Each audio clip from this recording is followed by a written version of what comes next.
kaibigan, una sa lahat, maraming salamat. Ito na naman ako. Sana huwag kayong magsawa magsuporta sa akin, sa mga laging nagbisita sa akin. Maraming salamat sa inyo.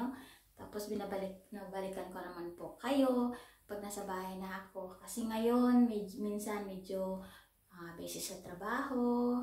Tapos laging overtime at siyempre lagi tayong magtrabaho. Yan ang importante. May trabaho tapos kung may overtime.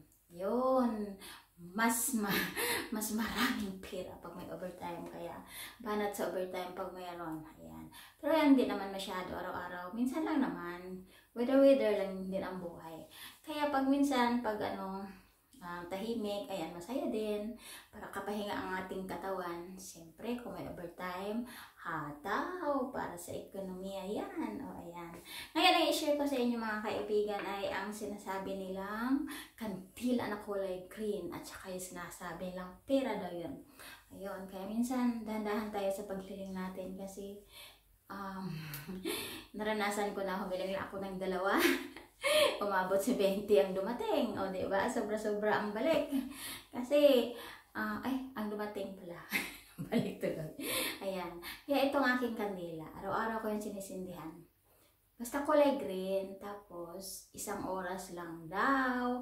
Kaya ginagawa ko talaga 1 oras lang. Wala naman mawala sa atin, diba? Kaya ginagawa ko 1 oras lang talaga. Pagdating ng 1 oras, inabangan ko yan. Tapos, ayun, pinapatay ko na siya pag nakaabot na ng 1 oras. At saka ito talaga epektibo kasi naanuhan ko na talaga to. Na ganito. Kandila ay para sa kung maghanap ka ng trabaho. Ayan, nakatagpo ka agad. At syempre, kailangan sipag ka talaga maghanap, diba? Hindi naman yung darating sa'yo kung naghintay ka lang. Kailangan ikaw ang kumilos. Ayan. Tapos, na to nasindihan ko na, share ko lang sa inyo ang kulay. Dami kong alam ng kulay ng kandila. Ayan, natutunan ko sa mga manghuhula. Ayan. Kaya sindihan natin ito ng kulay green. Ayan. Kaya kailangan 1 oras lang talaga yung mga kaibigan. Kahit anong araw, kahit anong oras kung magsindi kayo.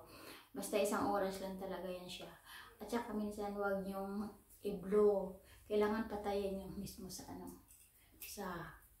kung may stick kayo, patayin. Huwag yung hihipan. Kasi kailangan daw ganito lang din ang pagpatay. Huwag hihipan. Yan, ganyan lang yan. Kasi kung hihipan daw, maudlot ang swerte. Ayan ang aking may share ngayon. Maraming salamat.